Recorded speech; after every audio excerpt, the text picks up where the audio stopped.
The GM meetings are going currently down in Las Vegas. All 30 GMs from around the league are in one spot, and there might be some interesting conversations going on there. Jordan and I are going to talk about the free agents that are around the league that could be stopping in at those GM meetings and having some conversations. We're going to give you guys our FanDuel favorites. We're then going to talk about some articles from Ryan Divish talking about the Mariners' plans this offseason and wrap it all up by talking about a potential Ketel Marte reunion.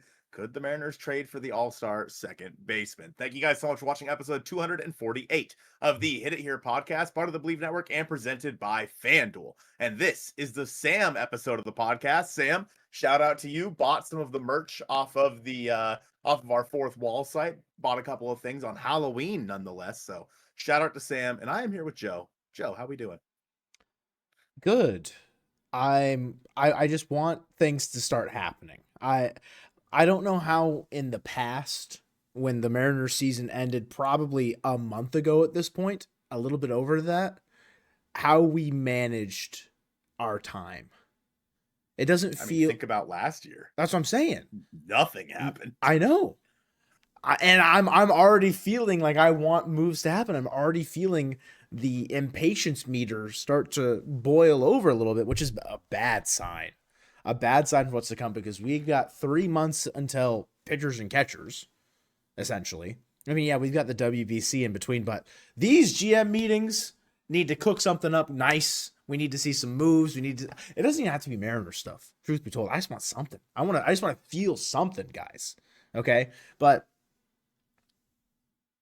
I don't know how, like, the thing is with the offseason is there's always going to be slow moving parts and people waiting on certain top level guys to fall, or not fall, but like sign to set the market for other like avenues for players, like Kyle Tucker setting the outfielder market and Framber Valdez setting, or Dylan Cease setting the starting pitcher market. So we're all just kind of waiting, kind of sitting on our hands, I don't want to say I'm patiently waiting, because everything that I've said to you is rooted in impatience, but how are you feeling about the offseason so far? Are you feeling the same amount of like anxiety or just like the desire for moves? I don't know. I think this is a fine time, in my opinion. Just like kind of chillax a little bit after the baseball season. You know, we've had some rumors, which have been interesting, that we're going to talk about at a little bit later on in the show. And of course, none bigger than the Mariners' desire to go out there and re-sign Josh Naylor, which is apparently still something they're talking about even at the GM meetings right now. Divish just released an article right before we started recording this talking about that. It really didn't say anything we didn't already know. Yeah. But yeah, Josh Naylor and Jorge Polanco are two guys listed on the MLB top 50 free agents over on MLB Trade Rumors. And both guys are linked to the Mariners pretty heavily. I think there's only one person who didn't have Naylor going back to the Mariners in that article. And I think two people had Polo coming back to the Mariners as well. Again, that's really nothing new. I don't think there's a whole lot to talk about with those two, simply because we've talked about that a lot. Yeah, it's kind of redundant. 5 years, 90 for Naylor. 3 out of the 4 writers of the Trade Rumors article predicting that. Polo, 3 years, 42 million. 2 out of the 4 writers predicting that as well. So the expectations for the Mariners in the free agent market are well documented at this point. And I don't think there's going to be many surprises this offseason, if that makes sense, out of like the usual suspects of where you expect them to operate, or where they've made it very clear where they want to, like the kind of spots they want to be playing in corner infield, and then maybe some bullpen help. But one of the other players at the corner infield spot on the top 50 free agents over on the Trade Rumors predictions, Ryan O'Hearn, potential, trade deadline acquisition for the Mariners, one that we talked about a lot during the regular season, ended up going to the Padres. One writer, Anthony, has Ryan O'Hearn signing with the Mariners, 2 years, $26 million. And naturally, he is the lone writer that did not have Josh Naylor. So it's like, again, if you don't sign Naylor, I don't think O'Hearn is a bad fallback by any means. And I think he is a lesser not fit, but like a lesser player at that position, and one that I would be less excited about having compared to Josh Naylor. But again, I think we're very much so still in the honeymoon phase of the summer fling, if you will, the summer catch, or whatever it was noted on Twitter. I can't remember what Ben was calling it over on. I don't remember. Doesn't matter. So I think it was Summer Fling. But yeah, Ryan O'Hearn would be a fine fit as well. But there's one other free agent that the writers. Was it just one? That's fine. I didn't want to talk about Ryan O'Hearn. What do you want to talk about Ryan O'Hearn for? Ryan O'Hearn is coming off of 3 pretty solid seasons. You can put him in the corner outfield if you need to. But in 2023, he put up a 122 OPS plus. In 2024, a 119, and last year a 125. Now that is following 4 years of mediocrity for Ryan O'Hearn. He was not good with the Royals until the end of his tenure, but overall, pretty good season last year. He hit 281, 366, 437, good for an 803 OPS. He hit 17 home runs between the Orioles and the Padres. So yeah, it's fine. It's nothing special. I mean, his time with the Orioles, he put up a 5.2 WAR. Josh Naylor was on pace for that this year with the Mariners. So you meant like his entire time with the Orioles. I thought you meant just in no, 2025. I was like, no. What? Yeah, so a 5.2 WAR over those 3 seasons. So yeah, like Ryan O'Hearn is fine as like a fallback plan for Josh Naylor, but you have to make sure you go out there and add pretty extensively on the offensive side of things if that is the plan to go with Ryan O'Hearn. You mentioned one other guy on this top 50 list. Honestly, a pretty boring top 50 list if you're a Mariners fan. Yeah. Luke Weaver. A reunion with Luke Weaver. Apparently it's in the cards according to Anthony. Now, everybody has Weaver going somewhere different. All right, we have the Diamondbacks, the Mariners, the Orioles, and the Cubs on a 2-year, $18 million deal. Obviously, Luke Weaver was fantastic in 2024. He served up for a lot of the time as the closer for the Yankees with a 2.89 ERA while he struck out 31% of his opponents. This year in 2025, kind of faltered a little bit.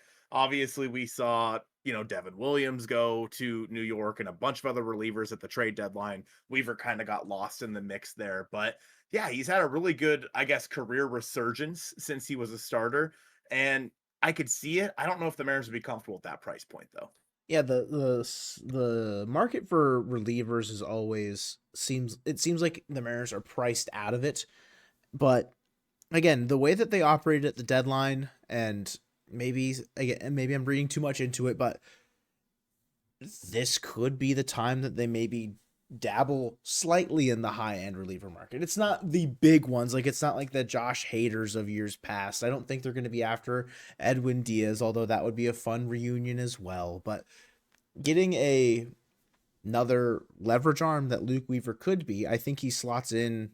I mean, he probably is your 4th best, depending. I mean, it would probably go Munoz, Brash, Spire, Weaver, just based on, I guess, like overall total leverage usage. But you could argue that Bizzardo could be ahead of him as far as the pecking order is concerned. But if you're paying a guy what they are, $9 million for a season, he's probably going to want to be in the, I guess, higher, the upper echelon of that bullpen. But seeing the Mariners be linked to a reliever in the top 50 is interesting. It's not Brent Suter, so I'm not really interested personally, but not Seth Halverson trade. So. Exactly. Yeah. Not Seth Halverson trade, not Brent Suter signing. So again, take it with a grain of salt.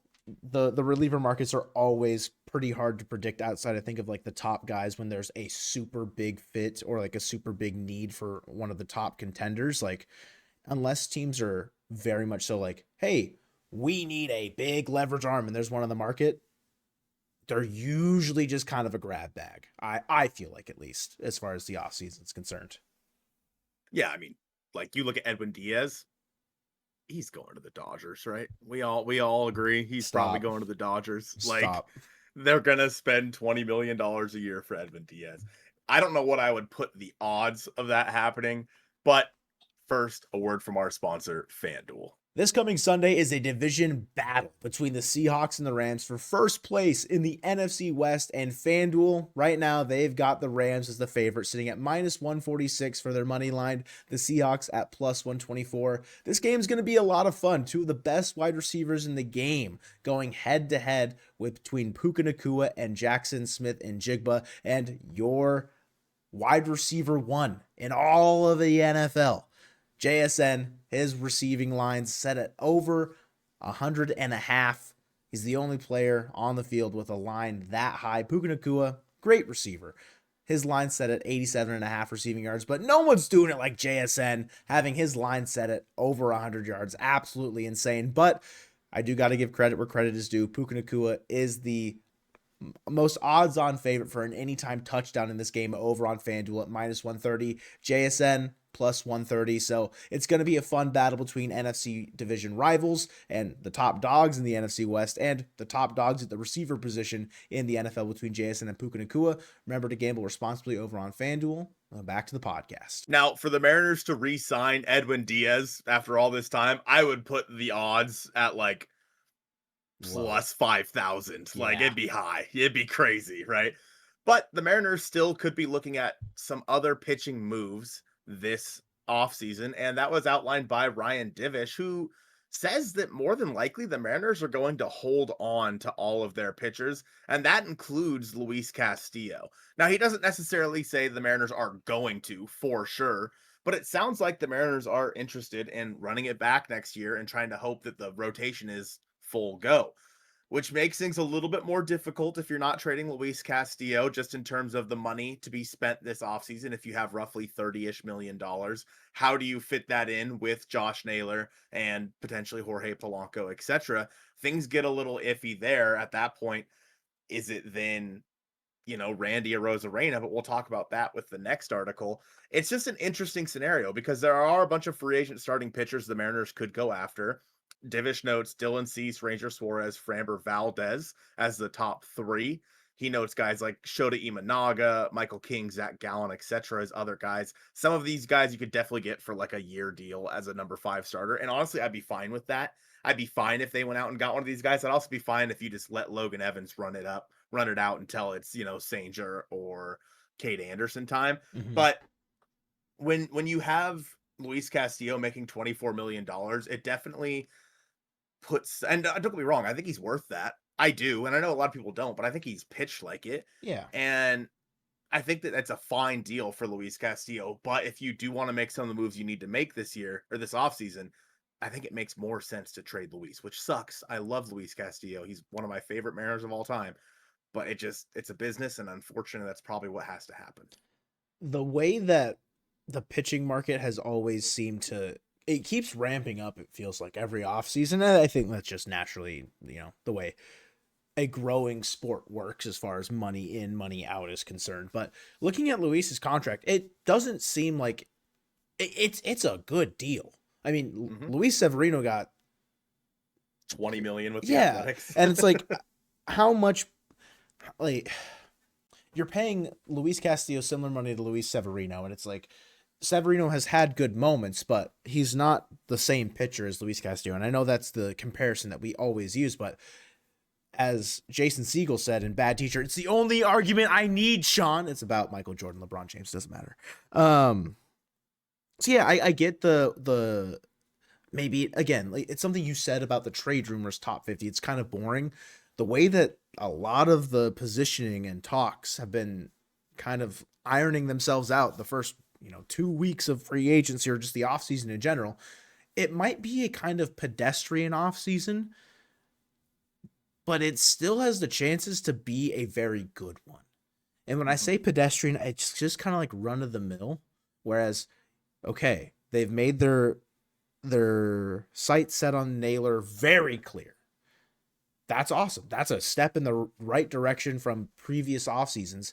It just feels like maybe the right time to step on the gas a little bit more and go for it even more so than that.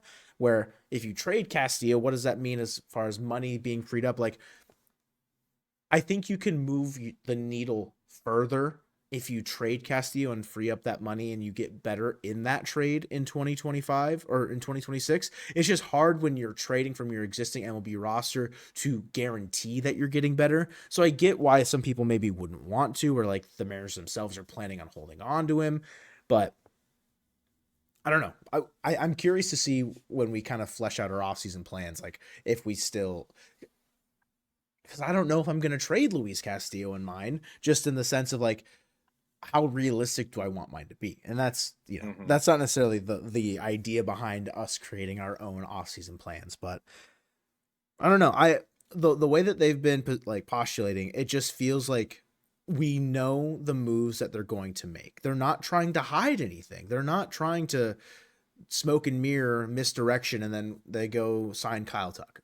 Like I know that's the biggest one that they could do. I know Lyle's ears perked up, but the way that they've talked about holding onto the rotation, like the free agency preview that Divish outlined as well before that article was about, will the team pursue outfield additions? And it's like, not really. They're pretty okay with the outfield group that they've got going into 2026. And I think it makes sense, but to guarantee your right field spot as Robles, Canzone, Rayleigh of some combination, however many games they play each, with Canzone taking some DH days and maybe Rayleigh playing some first base. Like, there's a lot of moving parts with the right side of the field, it feels like, with right field, second base, and then first base, because two of those spots are pretty vacant right now. And right field, one of those guys could be playing first base some of the time if they don't necessarily land their big fish in Josh Naylor. But obviously Randy's locked up in left field, Julio's in center, unless they trade Randy. But like, again, they've not indicated any sort of direction of trading Randy or Rosarena, I don't think. And what Dipoto said at the end of 2024 is like, you're looking at our outfield going into 2025. It feels like that's where we find ourselves going into 2026. I mean, Canzone had a good year. I mean, he had a great year. I won't even say good. He had a great year. He hit 380 games. Will he be able to replicate that? Like, are we looking at another Victor Robles situation where, like, are we just going to watch the regression tank hit you hard?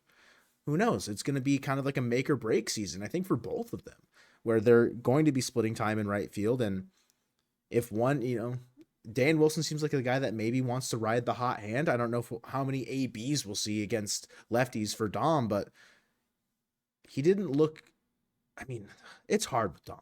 Sometimes he just looks completely overmatched by me on the mound. The worst at bats you've ever seen. The worst at bats you've ever seen, but then he'll make contact on a pitch that you didn't know was possible.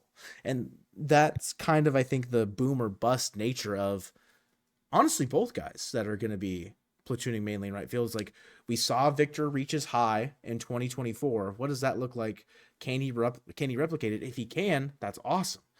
Dom Canzone hit that peak in 2025. Can he stay there, or is he going to slide down the mountain again? And I think a lot of people would view it wise to upgrade in the corner outfield with, I mean, not the most illustrious outfield free agent group, but I think a decent one. And Divish outlines like the top tier being Kyle Tucker, Cody Bellinger, a guy that we've talked about for 3 years running at this point.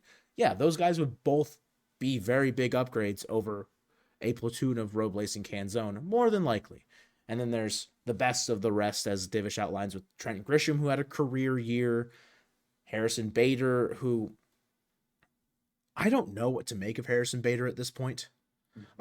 Like, the fact that he is listed as the fourth best outfielder in this free agent class is kind of crazy to me, when like in years past, he was a kind of like throw-in defensive fourth outfielder type. Like, I don't know what to make of where the offseason will loom for outfielders, but I don't know. Are you comfortable with the group going into 2026 if they just kind of run it back with the outfield core? I fully expect that this is the outfield next year. And Dipoto's quote at the end of the year was, the outfield situation, we like where we're at. We like our depth there. We like our quality there. Yeah, there's a lot of depth. There's 5 guys that can play the outfield for you. You have 2 guys locked in with Randy and Julio, 3 guys in right field. One of them will probably perform at least league average, right? Which is fine as like a number 8 hitter or something like that. And then you reevaluate, like the Mariners always do, when you get to the trade deadline. And if, let's say, Robles is still not playing well, Dom was a one-hit wonder, Luke Rayleigh is injured again, like then you go out there and you figure something out at the deadline. And I believe the Mariners, that's where they make their money, the deadline. They're good at that. And so I feel like they can go out there and add to that position if they need to. However, I do think there's a situation where the Mariners could trade for a guy that maybe can play a little bit of outfield, can play second base for you, shortstop in a pinch, and that is Ketel Marte. I know.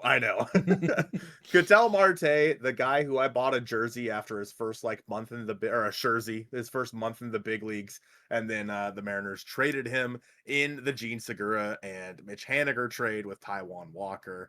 So yeah, I would love to have Ketel Marte back. Nobody could have seen what was coming for Ketel. But Bob Nightingale, Boob Nightingale, if you will, mentioned a lot of different hot stove rumors and whatnot, including 10 things that he thinks will happen this offseason. One of which being the Diamondbacks trade all-star second baseman Ketel Marte. Now, Ketel, his contract is fine, Yeah. right? I mean, he's making 16 million in 2026, 12 million in 2027, 20 million in 2028, 22 million in 29 and 30, and then he has a player option for 11.5 million. More than likely he will decline that if he continues at the peak that he's on. Ooh. But what? I mean, he's going to be 37 at that point. I mean, yeah. He has had a great career.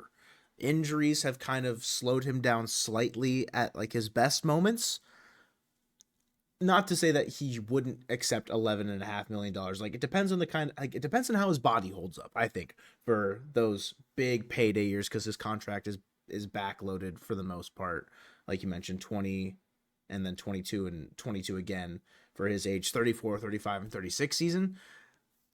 I just, when the age starts getting up there and then the injuries kind of start to tack on and add up year in and year out, maybe that 11.5 might actually be looking okay for him. But again, I could be wrong. That's not me like hoping that he has a downward trajectory in any way, but I'm looking at his age 37 and like an $11.5 million contract. Like, you're probably right. He is a better player than that. Like, Justin Turner was signing 1 year, $12 million contracts at age like 39. So you're probably right. It's an interesting situation with Ketel because he's a guy who nobody thought the power was going to be there for him. He's making $16 million in 2026. That's definitely a number that is more than palatable for a team like the Mariners. You look at like his peripheral numbers. He has a career 15.9% strikeout rate, which is solid. He's a switch hitter. He walks above league average at 9.2%. And he's a guy that can play a lot of different positions for you. He has put up a WRC plus or an OPS plus over 100 for years now. Like, you didn't necessarily know if that was going to be the case when he was in Seattle the first time. He kind of looked like a fringe guy, like a Chris Taylor, like a Dustin Ackley. Yeah. Though that's just what he looked like. In his time in Seattle, his second year, he had a 68 OPS plus. He had 259, 287, 323. Now, albeit this was all the way back in 2016, but then he gets traded to Arizona. And since 2018, he has put up a 100 OPS plus or higher every year other than 2020, which doesn't really count. And you look at like his WAR, he had a 6.9 WAR season. Nice. 6.8 in 2024, 4.9. Like, it's just Ketel Marte. And you mentioned the injuries. There's only been one season really where he's been missed ample time. Yeah. And that was 2021, where he only played 90 games. Otherwise, he's played 120-ish games, 125 games, almost every single year since 2020. So I think that, yeah, the injuries, they've been like little nickel and dime injuries, nothing major, which is good. But yeah, I mean, if you could trade for Ketel, that would solve a lot of problems. That obviously means you're probably not bringing back Jorge Polanco. They just don't really make sense on the roster together. So be it. But yeah, I want Ketel back pretty bad. I think they're like you said, they're very redundant players, and I think, and this is no discredit to Jorge Polanco, but if you get Ketel, like, Jorge Polanco is Ketel Marte light, if you will. Like, Ketel Marte is the better version. He's the upgrade in most scenarios. You mentioned position versatility. He's pretty much just been a second baseman for the last 2 seasons primarily, but he does have the versatility in the past. It's just, it hasn't quite been there as much, and that's probably maybe out of just necessity for the team that he's playing on. Could he go do it in a pinch for you? Sure, I don't see why not. It's like the same idea of like Naylor could probably go play right field if you really needed him to, but you more so are just getting him to lock up second base, and then he'll DH 30, 40 times the rest of the year. And you mentioned he's a switch hitter. Career splits against right-handed pitching, a 785 OPS. Career against left-handed pitching, a 902 OPS. So you're going to take a 780 OPS against right-handers every day of the week, twice on Sundays, and you'll especially take a 902 OPS against left-handed pitching. So It's a player that fits the mold very, very well and would plug right into the middle of the Mariners lineup if the Mariners were able to get the job done. The hard part is, and it's similar to a lot of the conversations about, oh, we should trade for Jose Ramirez. This is such a team friendly contract of a player of such good caliber. Like, this is a year in, year out all-star pretty much when he is on.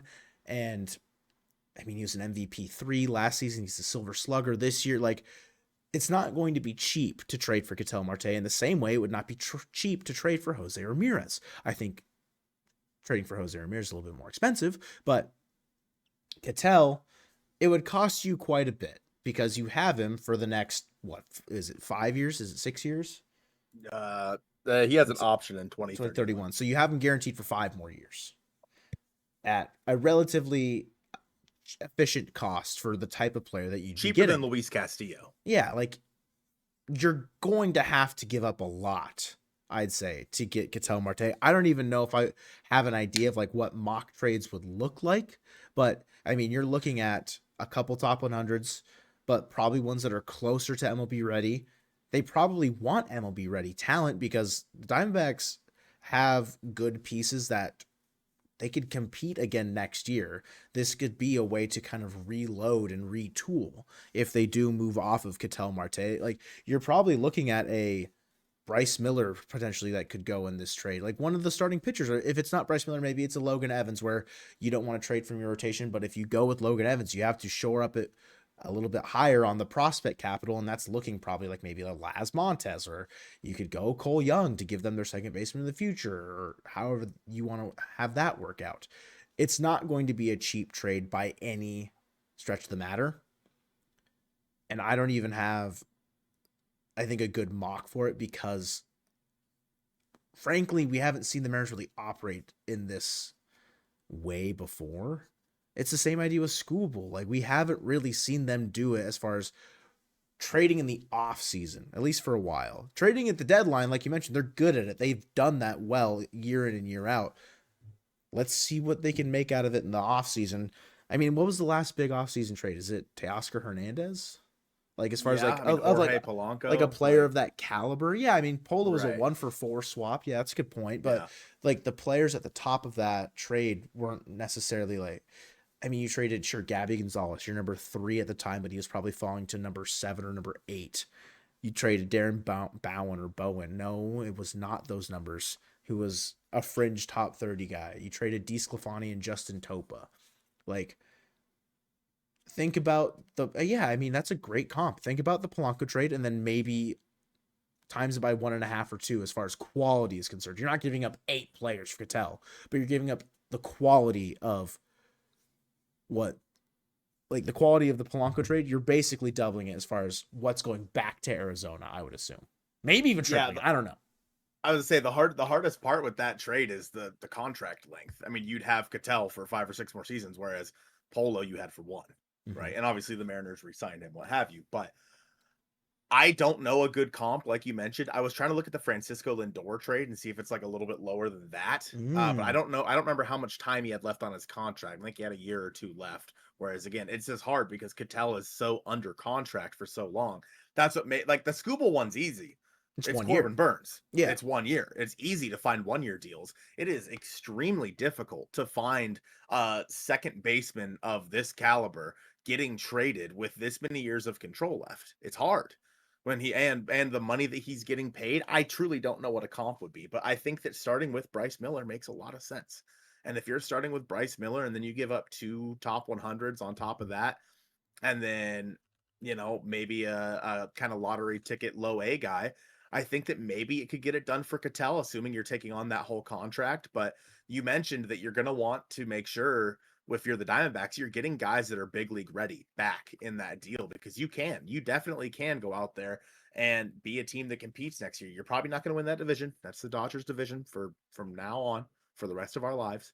But with the, you know, they lost Zach Gallen, they lost Merrill Kelly. Could they bring some of those guys back? They of course lost Gino, lost Naylor. Like, they had a lot of pieces leave this season. So the Diamondbacks definitely have to rebuild a little bit, retool, if you will. But I don't think that they're going to necessarily, I think they'll compete for a wild card.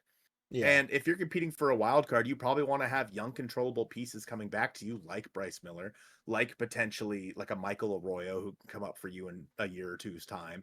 Maybe you're interested in somebody like Drangelo Sanja. I don't know if I'd want to go that high, giving both Bryce and Drangelo, but Yeah. just kind of the idea of what it's going to take to get somebody like Ketel Marte on your team. It's not an easy trade to figure out by any means. It's not one that we can just whip up all of a sudden, but it's a trade that I do find very interesting. Would you Yes. compare this to like the Rafi Devers trade? Yeah, you could. Because That's like a good, I mean, probably a little Devers, bit lower, but yeah. Devers is the hard part is Devers' contract is so much more rich, where it's Yeah. through 2033, it's double the money. So it's 3 extra years for double the money, a little bit over double the money. Ketel's going to get paid, if I did my math correctly, 102 million from 2026 to 2030. I think that's right. And Devers is getting paid 250 until 2033. And they gave up Kyle Harrison, major league ready arm. So like that's your Bryce Miller, but Bryce Miller's I think better than Kyle Harrison. Oh, yeah. They gave up Jordan Hicks, who kind of booty cheeks, I'm being honest with you. And then James Tibbs, who was a top prospect, admittedly. And then Boston or someone, yeah, then Boston flipped him for Dustin May, which was kind of wild. And then Jose Bayo, who I have no idea who that is. Rookie right-hander. Like, it doesn't seem like a notable name. Like, how much more expensive would the Ketel trade be because of how much less money it is? Like, Right. that's the big moving piece here, where you could look at this and say, like, would you give up, say, Logan Evans and freaking who was a Jordan Hicks comp for the Mariners? They don't really have one, but like they don't really have one. Just some reliever. We'll say we can lose the Geno trade again. We'll trade Carlos Vargas. So Logan Evans, Carlos Vargas, like James Tibbs is not as good as Hicks a starter when he was traded. Yeah, but like they didn't use him like that. Yeah. He had already kind of started his conversion back to the bullpen. James Tibbs, the Mariners don't really have a comp for him, but like maybe Michael Arroyo, and then someone higher than Jose Bayo. Maybe it's, I don't know, like some random top 30 arm that's in single A. Like, does that get it done? It doesn't feel like it would, which is hard to say because like we see this happen in the middle of the season for the Giants and the Red Sox, but it's because the Giants are paying $250 million over the next 8 years. And the Red Sox really wanted to get rid of Rafi Devers because he had become such a problem. Yeah, like that's for something whatever where like reason. we heard that had become a problem. He was traded like 2 days later. Like and they were like, no, get him out. Like whereas with now Bob Nightingale does say that the Diamondbacks are motivated to trade Ketel Marte, whatever that means.